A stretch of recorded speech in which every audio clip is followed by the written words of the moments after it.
And welcome back to the Cover 3 podcast here on CBS Sports. That's Bud Elliott. That's Tom Fornelli. That's Danny Cannell. I'm Chip Patterson coming to you live at youtube.com/cover3 like we do on Monday afternoons around 3 p.m. Eastern time. But you don't even need to set your calendar. You don't even need to worry about your muscle memory because you could just sit there and smash that bell for notifications, which means that whether it's Monday at 3 p.m., whether it's Thursday at 11 a.m., or whether it's any other time when, I don't know, if we're waiting on perhaps an instant starting quarterback to make his decision about the transfer portal and we need to pop up and have an emergency podcast, you'll know when that's happening if you smash those notifications. If you were listening to this on the audio side, as always, we thank you and we want to remind you that it's mailbag season. So go and leave us a 5-star review on Apple Podcasts, and in that review, put your question. We will add it to the big old bag of mail. If you want to reach out to us either by email or Twitter, but because you are not an Apple Podcast subscriber, then we understand. But we really, really love our audience there at Apple. So 5-star reviews, put your question in there, and we will add it to the big old bag of mail. Yes, hook and lateral in the chat right now. We are going full crew today. How we doing? How we feeling? It's good to see everybody. What the hell is Caleb Williams waiting for? How nervous do you think Lincoln Riley is? Because what happens if Lincoln Riley doesn't get him? You know, like it feels like it's a done deal, but I'm with you, Tom. Like, what is he waiting on? But if he doesn't, geez. Well, you've lost Jackson Dart. Yeah, the flood of announcements has been a spectacle. Like they are making us tune in every single time they tweet the little emoji, and then it is a new transfer, but it's not Caleb Williams. To take us through all of this, like day after day after day after day after day, and have it not end with the grand finale, season finale of Caleb Williams on like Friday would be disappointing. I still think he's going there, but there could be a lot of things to work out in a deal like this. What do you mean? Hasn't there been like some LSU I think there's a lot of moving parts. There's been some LSU smoke over like the last 3 days. Really? There's some LSU smoke in a couple places right Yeah. now. I know Harold Perkins, 5-star linebacker, right before he came on the show, just decommitted from Texas A&M, and he's visited, I believe, Florida and LSU, and I think Miami in recent days. LSU is trying to make up for some lost time. I believe, Brian Kelly didn't get off to a super hot start there in his first week, but the last 10 days or so have been pretty good. USC has been hot in the portal, though. I mean, every time they throw up the fight on, it's not like they're not getting somebody. They're actually getting somebody. Typically, it's somebody pretty good. Travis Dye. They got Shane Lee from Alabama, depending on what you think of him. But they got a couple nice pieces. A lot of defensive backs. They took like 2 of Colorado's best players, and man, that Colorado roster right now is bleak. Probably not picking them in today's draft, guys. I'll go ahead and give away part of my draft strategy here early on in today's show.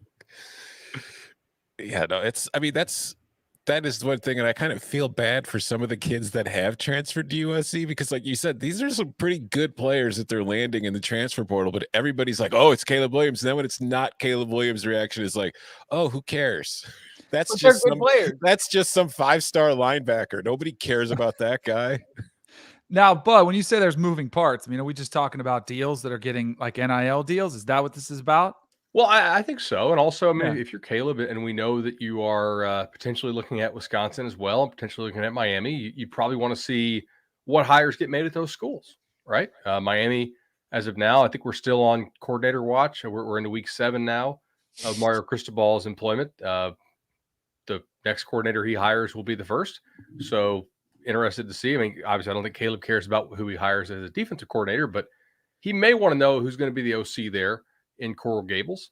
And who knows, maybe Wisconsin makes a hire. If Caleb Williams lands at Wisconsin, at least the who's the best quarterback in the Big Ten West discussion won't be so difficult. That's true. That's very true. Even though we are going to have 12th year Tanner Morgan reuniting with Kirk Shiraka at the Golden Gophers, renaissance for the Golden Gophers. Just saying, that's a team that might get drafted here in the next hour. We will see. Okay, so we had an awesome Cover 3 fantasy league that we had a draft show for here, and it was ongoing throughout the entire season. It was very unique the way that we put together our rosters. We had 10 teams on each roster. You had one team from each Power 5 conference. Then you had to have 3 group of 5 teams, and then you could have 2 flex teams from any conference. You got 1 point for a win, 1 point for every against the spread cover, and then a series of bonuses that include appearing in a conference championship game, winning a conference championship game, a bowl appearance, a college football playoff selection, and a college football playoff win. So now that the college football playoff national championship game is in our rear view, we can tell you the results of that. So congratulations to Tom Fernelli, who finishes in first place with 171 points. Danny finished in second with 167, Bud in third with 161, and Chip last place 131. Coca's got the teams that we drafted on the screen if you're watching along on youtube.com/cover3. So almost like we would do at the beginning of a Locks episode. Tom, I'll let you get first stab at this. Clearly having the national champion, not the national champion, excuse me, they didn't win the national champion. No, I didn't. Clearly having the SEC champion and 2 college football playoff teams helped you here. 3 college football. I had 3 college football playoff teams. Michigan in the 10th round. In the 10th round, I took a playoff team. That's right. Now, should we remind people how the draft went? Because you could only take 1 team per each conference. So Tom got to wait on Michigan, I believe, because everybody else had already gone except for Danny. Well, Danny took Indiana ahead of Michigan. 2020 was weird, man. Things change in a year, man. Things change a lot in a year. I will say, I think if we do this again next year, I'm going to change the roster rules a little bit just to make sure we get a little deeper into the Power 5. Yeah, that's what I was wondering. Yeah, but no, yeah, I had a good draft. I mean, I also had a bunch of misses too. Like I took North Carolina in the 3rd. UCF was an okay pick for the 4th, but Iowa State, Boise State, USC, and Florida and San Jose State really didn't do a whole hell of a lot for me.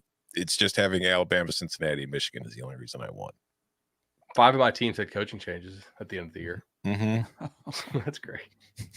But 2 of them were 3 of them were because they were leaving for other jobs. Yeah, they weren't firings. Yeah. It wasn't trying to like make excuses. Yeah, it wasn't like everything fell apart. No, the way that it broke down, Tom got 40 bonus points. You know, the college football playoff appearances really helped there. Danny, what'd you think about your squad? You got 32 points of the bonus points that were available outside of just straight up wins and against the spread covers.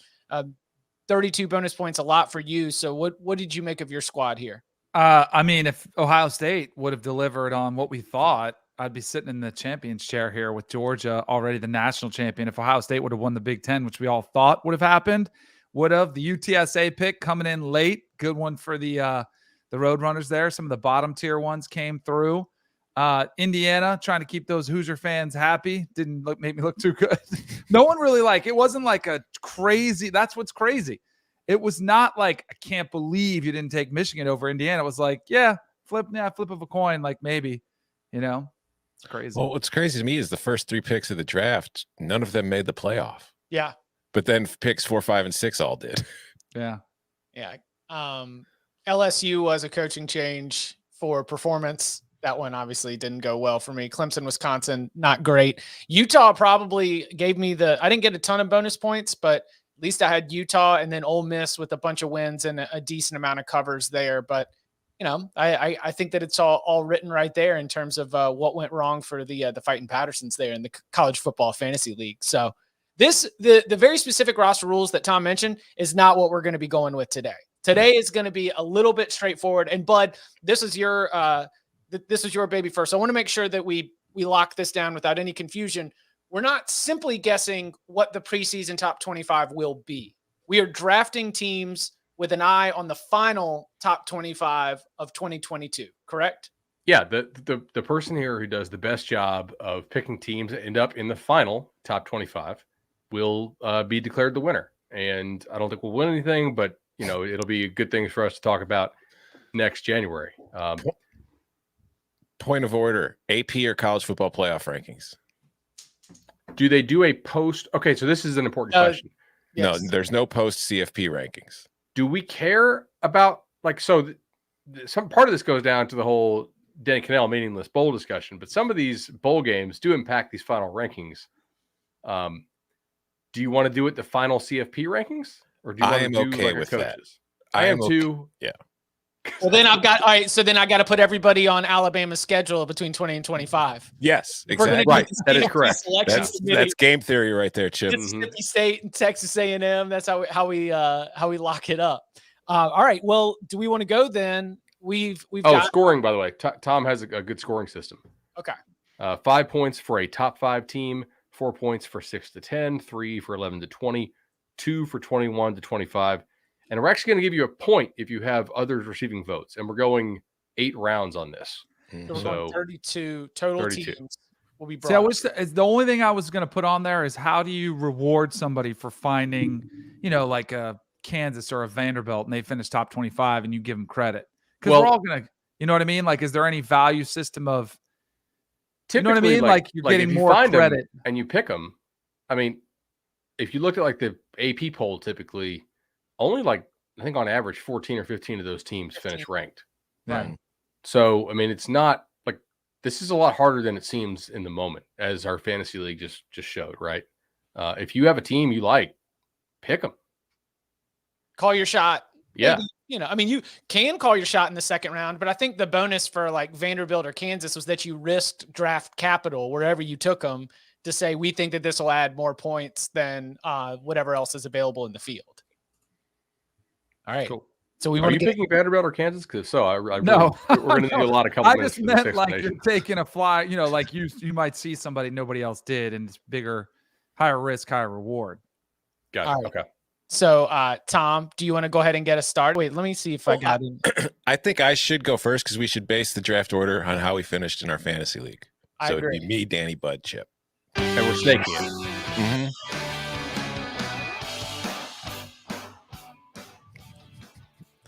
All right. I'm not going to overthink this one.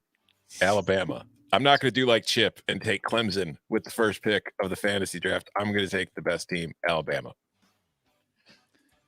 All right. Danny.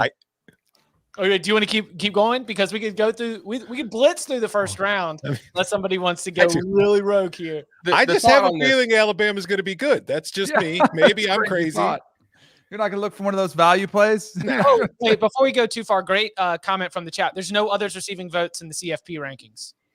If we want to give others receiving votes credit, then we got to do final AP poll or AP poll on Selection Sunday. You want to just scrap other receiving votes? Yeah, we can go. We can go to a 4-3-2-1 scoring system then. All right, that sounds good. Okay, cool. All right, I will go with the Ohio State Buckeyes. CJ Stroud coming back. All the talent that's coming there, coming off a year, comes short of expectations. Big Rose Bowl win. I think the Buckeyes are going to be right back atop the Big Ten.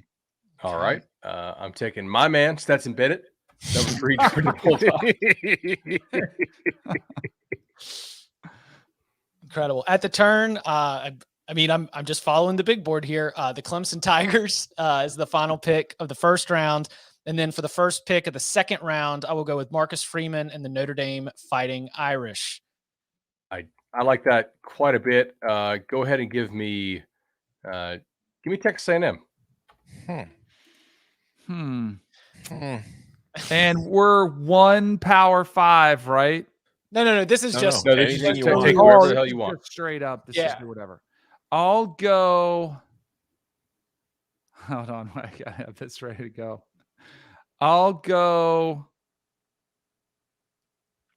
Oklahoma. Oklahoma? I did have a second round grade for Oklahoma. Okay. I agree with that. See, I'm actually kind of happy you took them because that makes, that's one last thing I have to think about right there. Because it's like, man, I got to take Oklahoma, but I don't know if I really want to. All right. Do we have a spreadsheet for this, by the way, that's posted? Yes. Why can't I see it? I'll share it in the chat. All right. You know what I'm going to do? I'm going to play a little bit of Caleb Williams roulette here. I am going to take schools. I'm going to take USC, and then I'm going to take Wisconsin. So, have I missed that Wisconsin's a major player here? Yeah, I hadn't heard that either. They are. I don't think they're a major player. I'm mostly taking Wisconsin because it's a pretty solid top 10 bet from year to year. But if they do get Caleb Williams, that really raises their floor. That was the second time that we'd heard Wisconsin mentioned in the Caleb Williams discussion. All right, so Danny, before we actually we'll review after 4 rounds at the midpoint. So Danny, back to you. You have Ohio State and Oklahoma. Wisconsin was just chosen. We are in the 3rd round of the top 25 fantasy draft. Nobody has USC. No, I just took them. Okay, I just took them. All right, I will go. You know what? I'll go Utah. Yeah, I'd say Utah's gonna be right back where they are. I think Kyle Whittingham's one of the more underappreciated coaches out there. All right. So it's on me then. Mm-hmm. Yeah. All right. Give me Michigan. All right. 3rd round grade for Michigan and a 3rd round grade for the Iowa Hawkeyes, which will be my next pick. Ooh. And then I'll get the 4th round going with the Baylor Bears. Oh man, I think that's a good one. Me. Yeah, damn it. It's Chip. I mean, Buds up. there's definitely like an OKG kind of vibe that Chip's picked so far here. Clemson, Notre Dame, Iowa, and Baylor. Chip's trying to win the right way. Oh gosh. We are punting from plus territory. I'll tell you what, Chip's group is not afraid of punting from plus territory and what the win probability bots are going to say about me after the game. Fearless in the face of analytics. All right, this is kind of tough now. I'll put my money where my mouth is. I'll go Oregon. Feeling the Ducks. This is definitely where it starts getting kind of. I'll go. I know they got to replace Desmond Ridder, but Luke Fickell's not going anywhere. I'll take Cincinnati. Okay, man. Okay, so Tom's got Alabama, USC, and Wisconsin on deck. This is the final pick of the 4th round. Danny just took Cincinnati. The rest of the round has included Baylor and Oregon. Man, this is a tough spot. I will start. I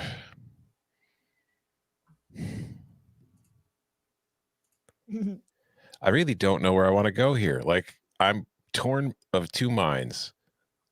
I have. Do you have a team that like you think you can sneak through the next round, but you feel like you shouldn't be picking them here? Because Yes. Okay. Yes. Yeah. I'll be interesting to see if we have the same team here. I'm just going to do it.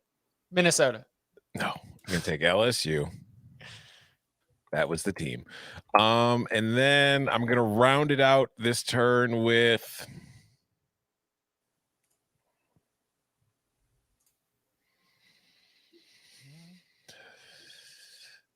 Yeah. This is where it starts getting really complicated. Screw it. Give me Penn State. Yeah. I just, I think it's a solid value play. It's just I'm not 100% convinced Penn State's going to have a huge kind of bounce back next year. I'm hoping it does, though. So Tom has Alabama, USC, Wisconsin, LSU, and now Penn State. Danny sitting on Ohio State, Oklahoma, Utah, and Cincinnati. Bud's got Georgia, Texas A&M, Michigan, and Oregon. And I've got Clemson, Notre Dame, Iowa, and Baylor. Some sort of instant notes here, and much love to the chat and those watching on youtube.com/cover3. When we do these drafts, we know that y'all enjoy it because of the interaction. And great note that Bud has Stetson Bennett and Bo Nix and Zach Calzada. Oh no, not Calzada. No. You got Little Johnson. Yeah, and Johnson, right?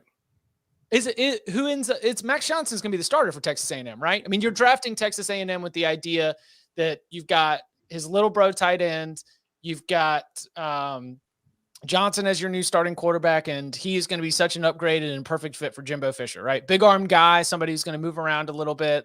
That's when I imagine the Texas A&M offense, and when I do think of them, I had them with a 2nd round grade as well. Like that's what I'm expecting from the Aggies offensively. I think so. But to me, it's also a function of floor, right? If Max Johnson is the worst they can do, I mean, Haynes King, I think, probably is more physically gifted, but also had the injury. So if he bounces back in a major way, if you're drafting A&M, you're basically drafting their athletes, right? They've recruited at a very high level, and you think they're going to have probably the 2nd best roster in the West. The question, just like it's been for all 4 of Jimbo's years there, is can they not be bottom 20 in the nation in explosive pass plays? That's what they've been every year. So, or excuse me, bottom 30. I don't want to be inaccurate. And they also in non-COVID years lose 3 or 4 games.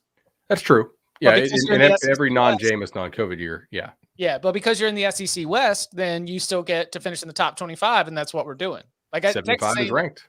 Yeah, exactly. So, all right, Danny, your pick in the 5th round. I'm going to go with the Miami Hurricanes. Mario Cristobal, Tyler Van Dyke, I think is a star.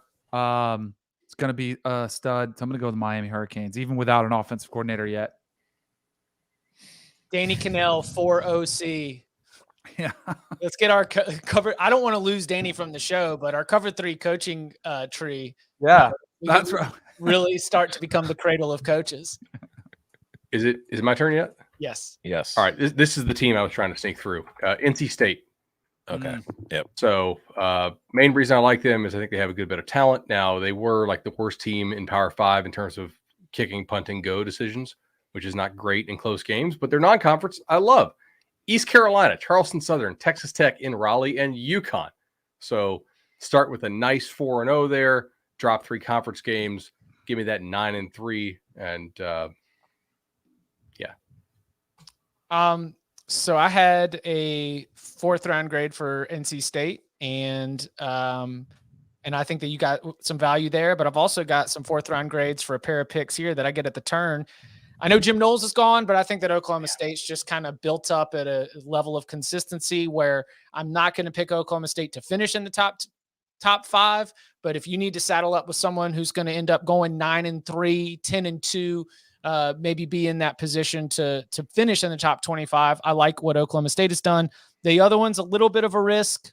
I understand just the way that the goalposts are going to be moved is going to change the way that they are ranked, where they're not going to be such a flood to throw them up the rankings. But I still think that Mel Tucker and Michigan State is going to be right there in the conversation to be the number 2, anywhere from, obviously they're probably not going to be the number 1 team in the Big Ten East, but I think that their ceiling is to be the 2nd best team. So give me Michigan State as my first pick in the 6th round. Nice. All right. So I lead off the next round, and I got to say I feel pretty good about this one. Go ahead and give me Texas. Mm-hmm. I like the weapons that they have on the outside. I obviously they get Quinn Ewers. They get Newer, the transfer, almost went to Tennessee. You have Xavier Worthy. I think now is a good time to pull the trigger on Texas. They do play that non-conference game against Alabama, which scares me a little bit, obviously, but I think you have to factor that in as a loss. Mm-hmm. Tom, did I catch a grunt there that you were bummed you wanted that pick? Yes. Did I sense that? Yes. I thought so. I thought I heard something in there.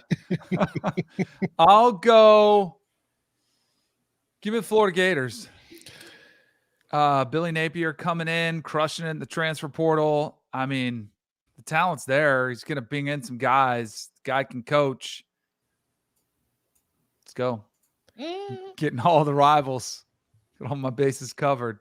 This is getting fun because I didn't have Florida on my top 32. And I get the argument, but it's not a lot of vertical momentum for vertical movement, room for vertical movement. All right. I'm going to buy on some bias here. Give me Arkansas. Do you think that they're still – I don't think they're going to be quite as good as they were this year, but I still think they're going to be pretty good and competing in like the bottom range of the top 25 all season long. And again, they're an SEC team, so they're always going to get that little benefit of the doubt. And then I'm going to stick for another SEC team, one in the other division, who I think's got a pretty solid program that's done a lot of winning in recent years and maybe doesn't get as much respect as it deserves. Give me Kentucky. Yep. Good pick. Yeah. All right. I was hoping you didn't get mine. I'm going to take Tennessee, an SEC East team. Hendon Hooker had 31 touchdowns and 3 interceptions this past year. It's like the quietest, just absolutely crushed it season for them. The defense has to get better. I think Heupel's got some. I think they caught some momentum. I think they build on it this year. All right. But you guys just took 2 picks. I was really looking forward to take. So that's disappointing. I am going to go ahead and I'm going to take Coastal. I think they're probably favored in all 12 games.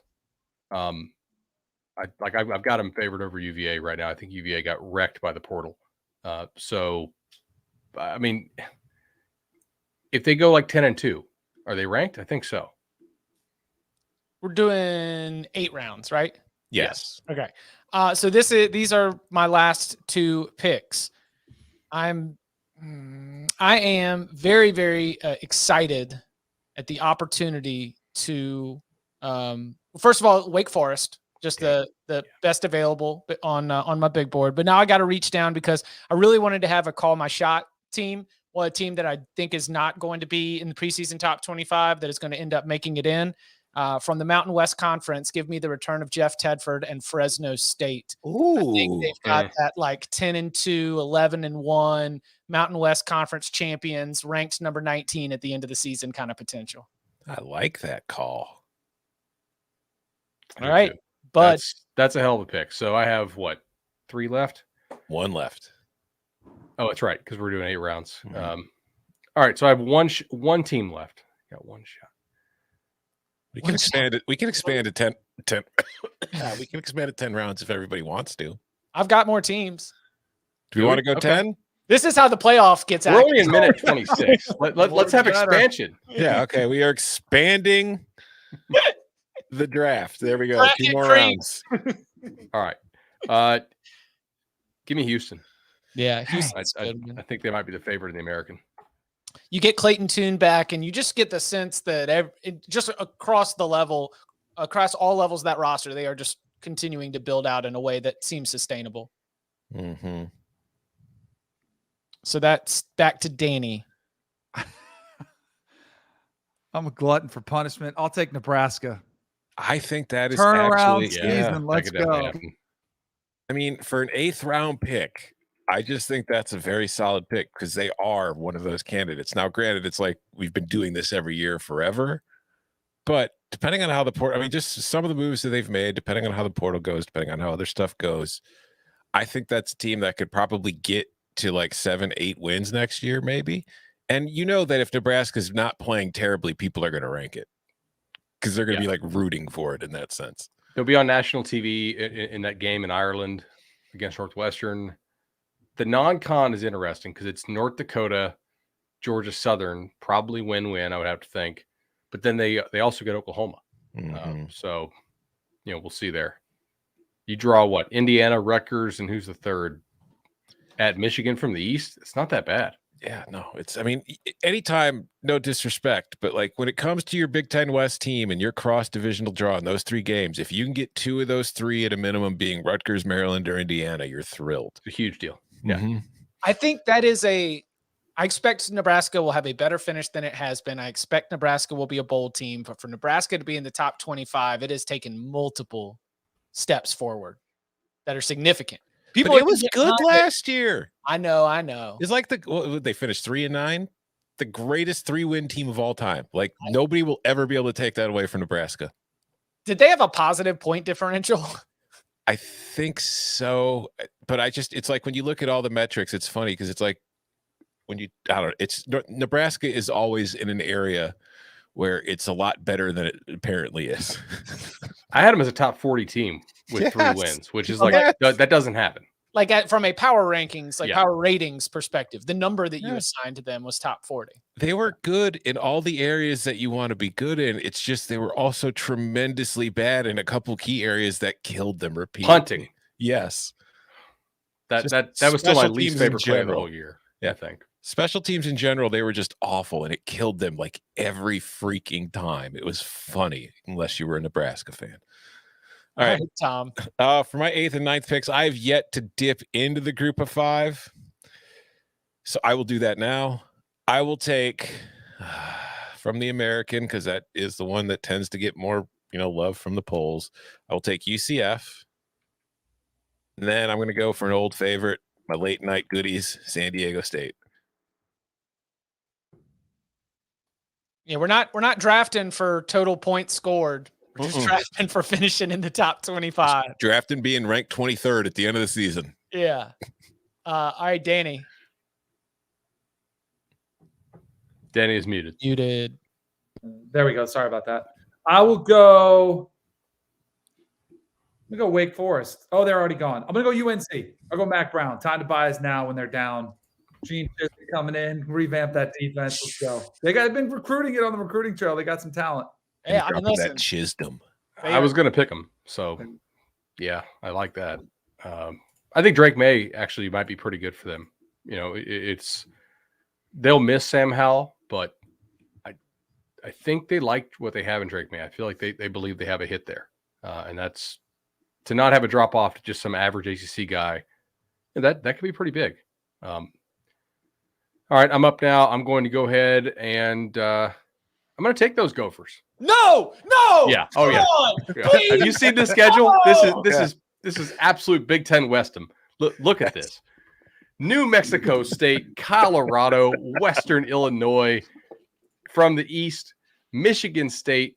They do have to go to Penn State. That's tough. They also get Rutgers. I mean, it is one of those years they have to play the 5 road games. They only get the 4 home games in conference, but they really should be 3-0 in the non-con. And I think it's possible they pull like a 5-4, an 8-4 Minnesota team could be ranked. You talk about that like that's not going to happen. This was a 9-win team. They almost messed around and won the Big Ten West.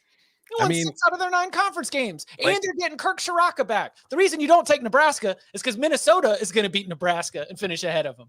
Like, if you just look at the last few years for Minnesota, you go back to 2019, they won 11 games, beat Auburn in the bowl game. They had another really good season last year. The only time they've had a bad year was during the COVID season, in which half their offensive line and their offense was all out every single week because of COVID. They had a ton of injuries.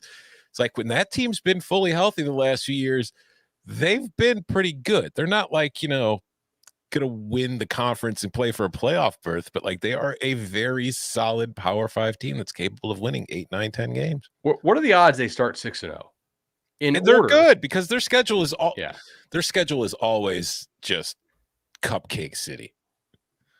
How much fun did you guys have today when you were going through these schedules in some of this draft prep? You're like, oh my God, they don't play anybody. Or in some of these cases, I wanted to take App, but they play 4 Power 5 conference champions in the non-con.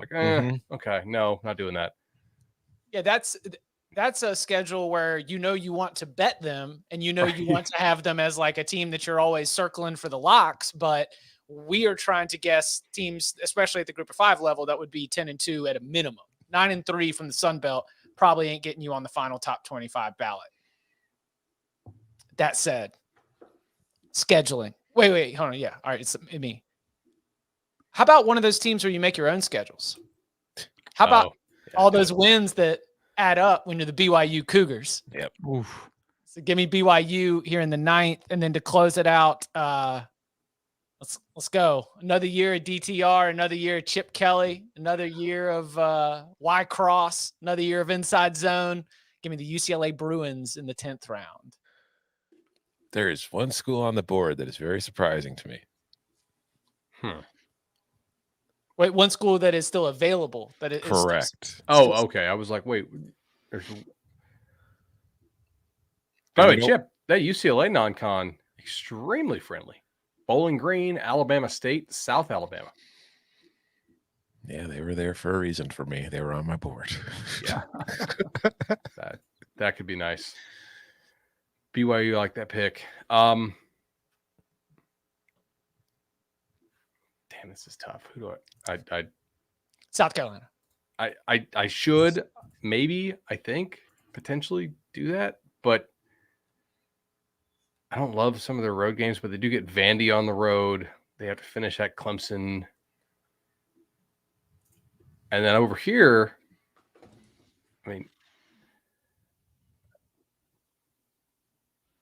Bud currently give me Ole Miss. There we go. Okay, there we go. Was that the one you were going to take? Yeah. I was like, I actually know here. No, never mind. We'll tell you. I'll spoiler alert it in a minute. But yeah, that was definitely a team that I was surprised was not on. I was going to take them in the 8th round instead of UCF, but I was like, I need to get some G5 love. I was already kind of 2 deep in the SEC West, or 3 deep in the SEC West. I didn't want to draft a 4th team, but then to see, I was surprised it got this far. No, we've got all 5 Power 5 defending champions, conference champions, except for one. Am I right? Yes. Yeah. Do it. Disrespect. They're one of my final 3. Give me Pitt. Give me the Pitt Panthers. No, I know they're losing Kenny Pickett, who's been there forever. They're losing Whipple, but still, Narduzzi's going to come with the defense. They're going to build some momentum off there. They're going to be a top 25 team. Was that it, Tom? What? It was Ole Miss, Pitt. Any other surprises? Or you said spoiler alert. Wait, doesn't Chip have Tom has a pick left? Sorry, I have a pick left. Yeah. Here's the thing: even if Ole Miss was available for this pick, I wasn't going to take them because there's only one team I am taking with the final pick of this draft. ILL. The Illini are going to finish the 2022 season ranked, and you guys laugh. But coming back a few months from now, when we're grading this, you're going to see who's in the top 25. Fighting Illini. All right, we will do a full analysis, but there's a lot of Big Ten West teams that they got to get over who have all been picked here. Are there anybody who was on your original top 25 board who didn't go? Well, let's save that for the other sorry. side. Coming up on the other side, we'll do the full rundown of our top 25 draft with thoughts, analysis, and predictions next. When it comes to Michael Prince Capital, what you've done before today is not my concern. That's the way of the gun. And you're okay with it. The gun doesn't care what I'm okay with. The billionaire class, they're a scourge. I'm gonna get them where they live. I come to take what is mine. He won't stop till he gets what he wants. I can't lower my rifle. I don't go to war that way. I just go to war.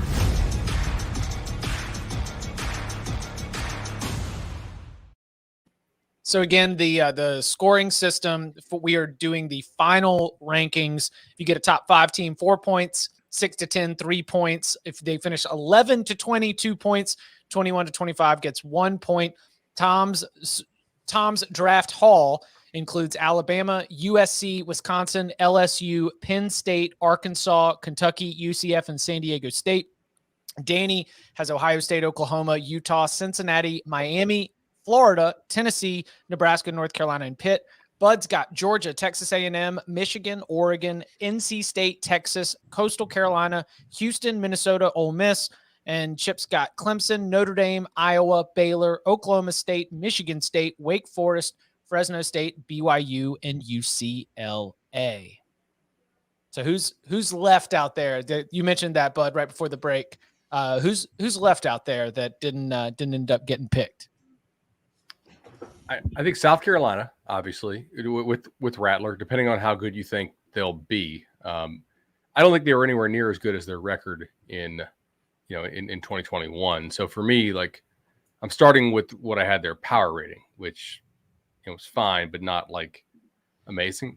Mississippi State brings back Will Rogers, and there's a scenario where they go 8-4, and we're basically playing SEC West roulette, right? Whoever finishes with that 8-4 record in the SEC West is probably going to be ranked by the voters, whether they deserve it or not. And usually I think they probably do, but not always. Mississippi State doesn't really get the benefit of the doubt name recognition wise. So that scared me off them a little bit. Did anybody else have UAB? No. Okay. I had there were 3 teams in my top 25 that did not get drafted. One of them was Mississippi State, and the other 2 were group of 5 schools. It was Boise State and App State. And App State, like, I was scared off for the same reasons you kind of touched on earlier, but when you look at their schedule, it's a tough schedule. So I kind of avoided that schedule. Yeah. I was like, all right. So when, like, they're on my projected 25 best teams, but as soon as I saw that schedule, they were off my board. I just didn't want anything to do with it. And Boise, I'm still a little nervous about too, but I was considering Mississippi State too, but for the same reason I didn't take Ole Miss. I didn't want to have 4 teams from the SEC West. I think it makes a lot of sense. I was a little bit, I found myself a little bit too low based on the way the draft went on Penn State, Wisconsin, and Tennessee, and probably too high on like Arkansas, Kentucky, Wake Forest, Houston. So I'm very interested to see how some of those teams end up breaking. The Penn State debate is very interesting to me because when you've been recruiting so well, but you still have Sean Clifford and he's back for another year, what are the expectations? Do they go to? Is it Aller? Yeah, Drew Aller. Drew Aller. Aller.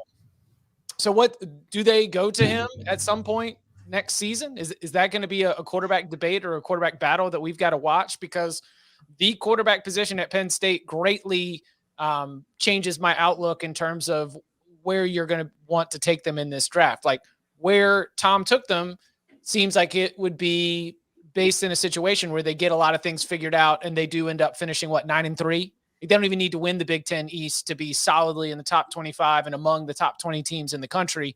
But I think to finish 9-3 with Penn State's schedule, you've got to be able to have an offense that is a little bit more dynamic than what we saw this past year.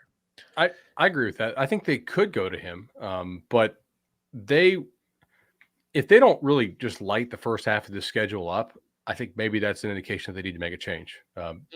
At Purdue, Ohio, at Auburn, Central Michigan, Northwestern, bye week. Yeah, that's tough.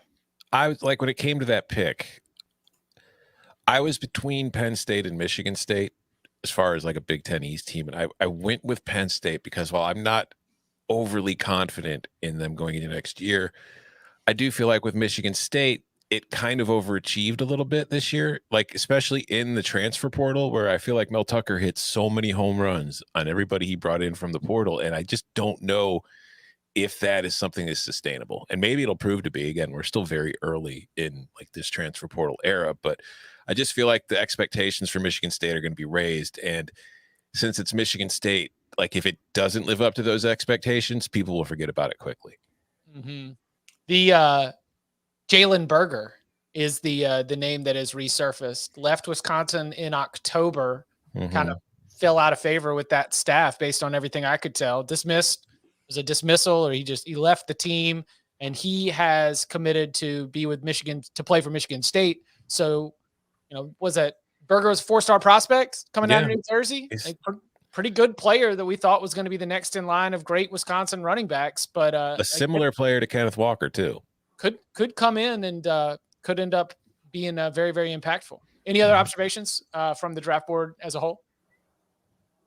I thought Tennessee was like a good pick. I thought maybe I could wait on them for one more round, but I mean I think they were legitimately pretty damn good. And if they win that game against Purdue, they're probably a round higher here. Yeah. I think. Anybody think about Purdue? Is AOC gone? No, he's back. He's back. Pretty sure he's back. He was pretty good. But their best player on both sides of the ball are that's gone. what concerns me. The other thing, I looked at them and I remember thinking, this is a difficult schedule by Big Ten West standards. I think.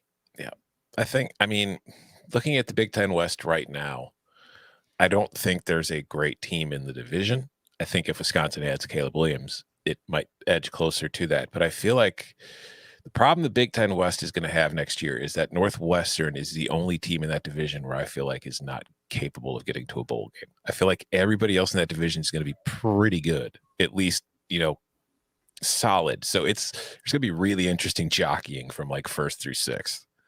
Yeah, it feels like that champ could be 7-2, 6-3 again. Not Yeah.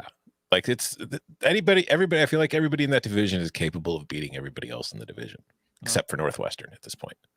As made evident by the plethora of Big Ten West teams that we have. It's like behind the SEC East and the SEC West. It's like Big Ten West had a 4. We've got the Big 4 for the Big Ten East as well. Pretty solid representation. Not a lot of love for the ACC. No Florida State out here.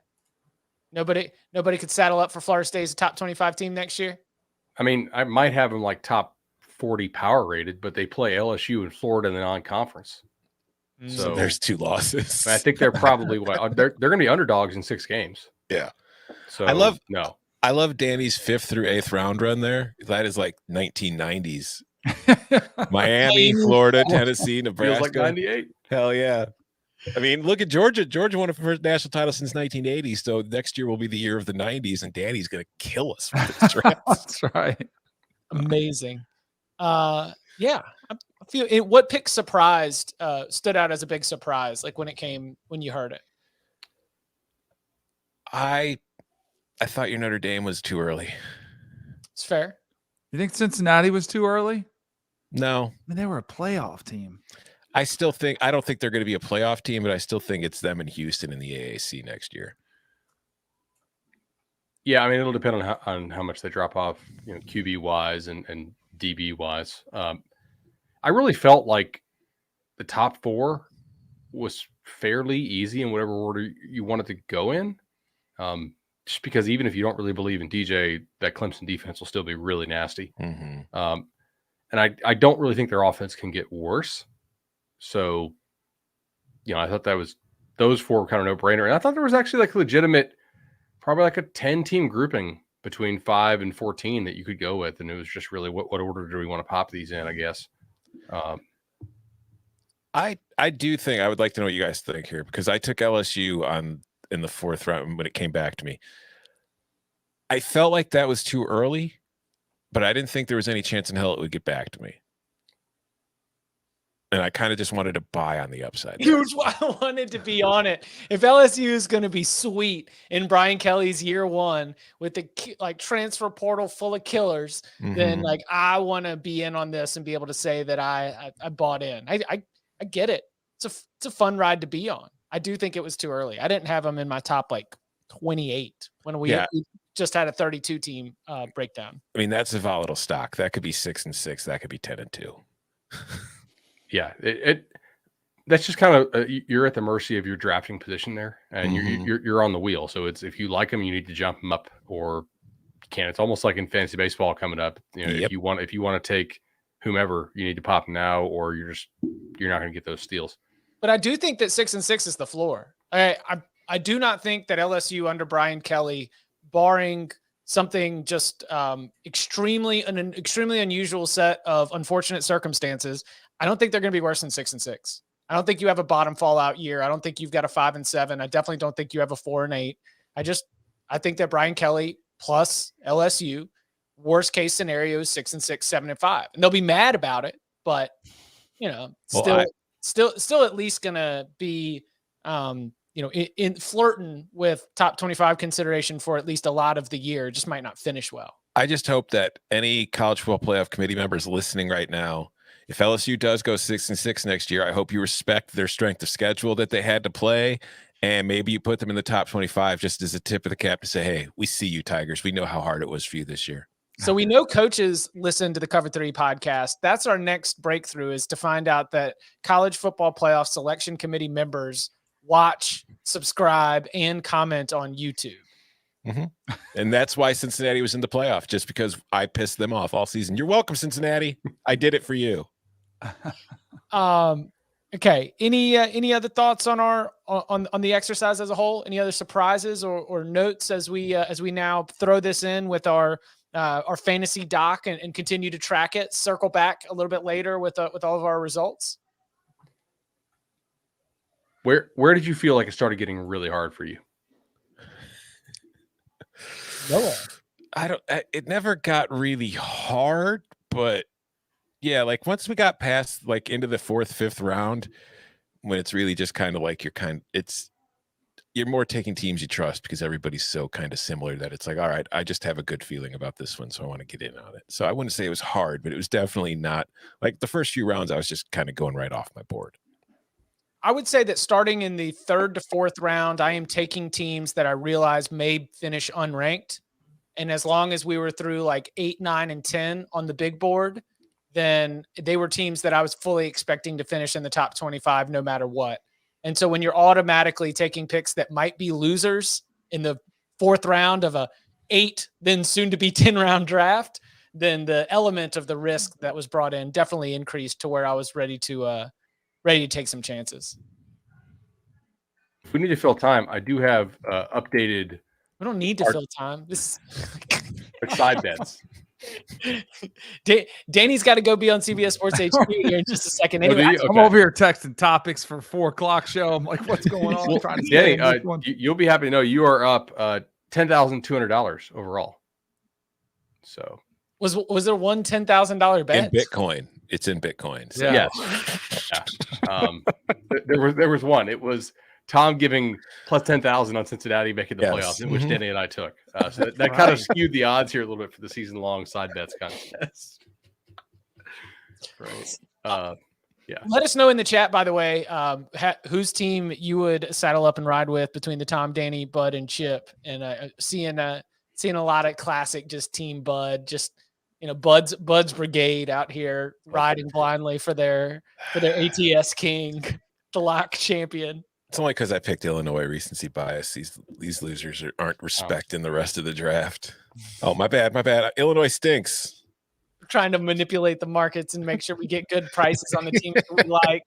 That's shameful. We should give the people the way that we see it. I will throw this in right before we get out of here, because I don't think it necessarily deserves a deep dive until we get more information. But I would say, what do you make of the hire of Timmy Chang at Hawaii? It has been a wild offseason for that program, from everything around the dismissal of Todd Graham to the way that it was a almost but then fumbled negotiations with June Jones, and now to land at one of the program's icons being able to come back to lead it. I mean, Tom, I think you said it in Slack. It might have been on Twitter, but I think you just said it very simply, where enjoyed watching Timmy Chang, like Timmy Chang, hope it works out. No idea if it will. Yeah, I mean, Hawaii is such a hard job, and there are so many challenges there that you just don't have anywhere else. The good thing that Timmy Chang has going for him is he's very familiar with the program. He's very respected within the program. He's respected by people, in the state. So that will help them. But there's just so much that goes into that gig compared to other jobs that you have to deal with. Getting players to come out there, it's like, there's no easy trip home from Hawaii. It's a very long flight. So convincing guys to come from the continental, the West Coast, to go out there, most of them probably aren't going to take that unless they really don't have what they see as a better option. So it's very much the kind of gig, I think, where you need to put a culture in place, put a plan in place, and stick to it, and then just bring your guys in and develop them as much as possible and coach them up, and then you can have that kind of success. And I think June Jones obviously has a pretty good idea of what the formula is for success at that program. So Timmy Chang's part of that. Hopefully that all comes together and they're able to figure it out, and Hawaii, has success, because they deserve better than what they had the last couple of years with Ty Graham. I'll just leave it at that. Yeah, Hawaii's a really fun program, and I don't want to talk out of my ass here and say something that I shouldn't.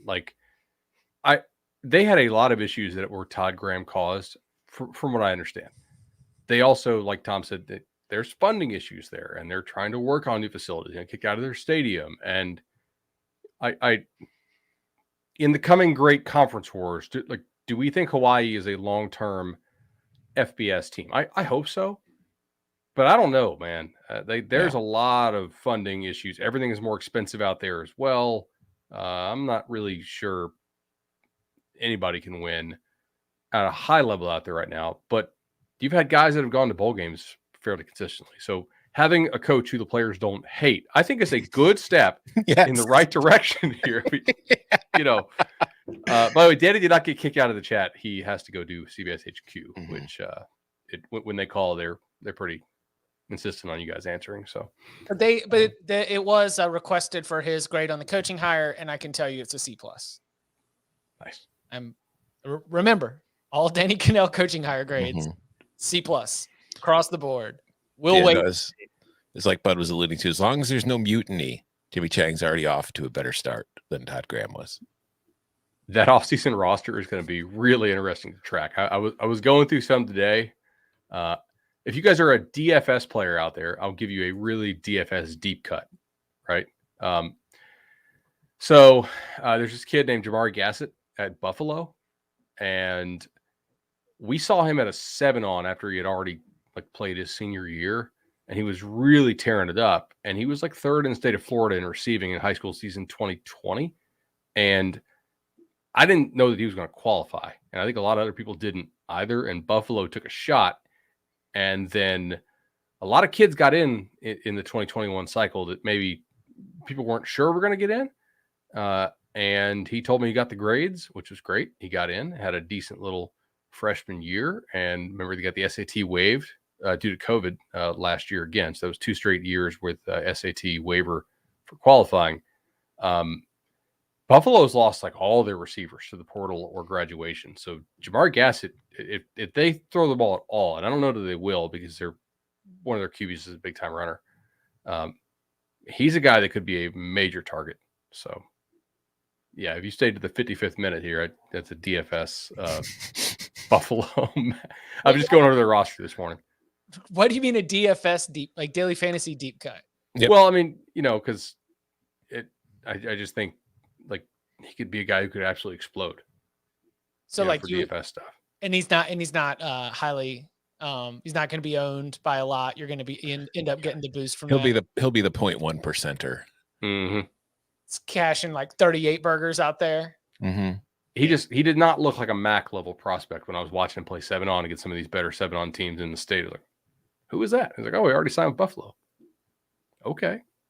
All right. So keep your with Jabari Gassett. Jamari Gassett. Jamari Gassett. So keep your eyes out for that. Coming up later in the week, we will be back live again with you on Thursday at 11 a.m. Eastern time. We got Chris Hummer dropping in on Wednesday from 24/7 Sports. So very excited. Make sure that you subscribe to the Cover 3 podcast wherever you get your podcasts on the audio side. YouTube.com/Cover3. Smash that bell for notifications so you can know anytime that we go live. You can follow him on Twitter at BudElliott3. You can follow him at Tom Fernelli. You can follow me at Chip_Patterson. Gentlemen, thank you very much.